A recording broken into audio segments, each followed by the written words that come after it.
शिव और सर्प के अबूझ रिश्ते भगवान शंकर जिसके आराध्य हों या फिर अगर कोई साधक भगवान शंकर का ध्यान करता हो तो उनके बारे में कई भाव मन में प्रस्फुटित होते हैं। जैसे कि भगवान शंकर त्रिशूल लिए साधना पर बैठे हैं, उनका तीसरा नेत्र यानी भ्रिकुटी बंद है, उनकी जटाओं से गंगा प्रवाहित हो रही है, उनका शरीर समुद्र मंथन के समय विषपान करने की वजह से नीला दिख रहा है।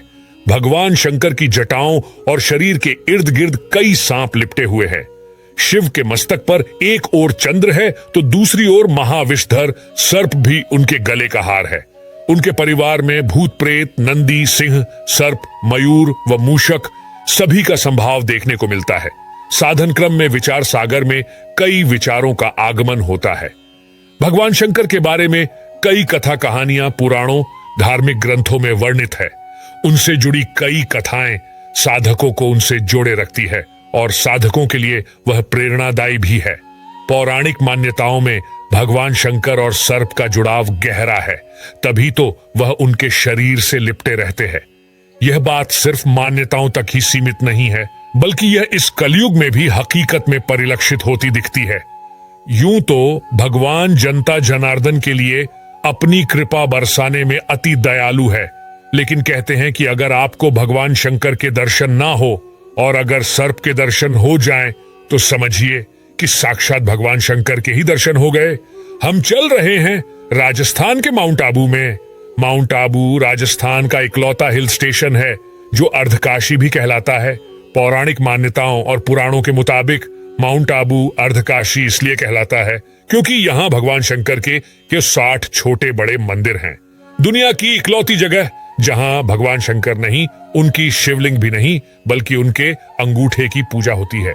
माउंट आबू में ही अचलगढ़ दुनिया की इकलौती ऐसी जगह है जहां भगवान शिव के अंगूठे की पूजा होती है। भगवान शिव के सभी मंदिरों में तो उनके शिवलिंग की पूजा होती है, लेकिन यहां भगवान शिव के अंगूठे की पूजा होती है। यहीं पर एक मंदिर है पांडव गुफा के करीब, जहां के बारे में कहा जाता है पांडवों ने अज्ञातवास के दौरान कुछ समय यहां बिताया था। शिव मंदिर में बीते सोमवार को भगवान शंकर को जल और दूध से नहलाने पहुंचे श्रद्धालुओं को लगा जैसे भोले एक विशालकाय नाग के रूप में प्रकट हो गए। मंदिर भोले की जयकारों से गूंज रहता। शिवलिंग पर जल, बिल्व पत्र, भांग, धतूरा, फूल आदि चढ़ाए जाने का क्रम जारी था। तभी एक विशालकाय सर्प न जाने कहां से आकर शिवलिंग से लिपट गया। इस नाग का आकार लगभग 6 फीट का था। इस बीच कुछ लोगों ने डरते डरते शिवलिंग पर जल भी अर्पित किया, लेकिन नागराज कई घंटों तक शिवलिंग से लिपटे रहे। सावन का दूसरा सोमवार और शिवलिंग पर जल चढ़ाने का सिलसिला चलता रहा। इस बीच नाग की अटखेलियां भी जारी रही। वह कभी शिवलिंग के ऊपर बैठता तो कभी शिवलिंग की चारों तरफ लिपट कर बैठ जाता। लोग हैरान थे, लेकिन जो लोग वहां थे उनके मुताबिक यह हैरानी उस सांप को नहीं थी। वह शायद निर्भय होकर आनंद की अनुभूति कर रहा था। इतने लोगों के बीच कोई सांप लगभग 6 घंटों तक शिवलिंग से लिपटा रहा। लोग टकटकी लगाए देखते रहे। कुछ लोगों के लिए भोले सर्प के रूप में शिवलिंग से आकर लिपटे थे, तो कुछ लोग उस पल को शिद्दत से महसूस करना चाह रहे थे।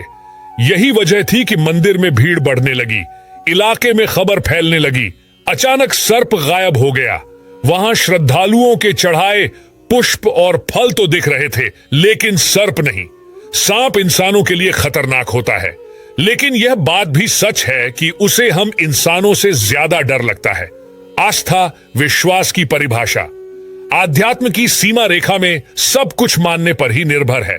स्थानीय लोगों के मुताबिक माउंट आबू के उन मंदिरों में जो जंगल के बीचों बीच है, वहां इस प्रकार की घटनाएं सावन के महीने में सोमवार को या फिर शिवरात्रि के मौके पर जरूर होती है। पिछले वर्ष इन्हीं जंगलों के एक शिव मंदिर में पंचमुखी 5 मुंह वाला सांप दिखा था। ये घटनाएं ये सिद्ध करती है कि शिव, शिवलिंग और सर्प का गहरा नाता है। यह रिश्ता इंसानी समझ से परे है। क्या माने क्या ना माने, यह हमारे विवेक पर निर्भर करता है। कुछ लोगों के लिए यह भोले का रूप हो सकता है, तो कुछ के लिए कोरा अंधविश्वास। लेकिन यह बात सोचने पर जरूर विवश करती है कि हजारों की भीड़ में एक सांप 6 घंटे तक शिवलिंग से कैसे लिपटा रहा। वह भी भोले के जयकारों और मंदिर में बजती घंटियों के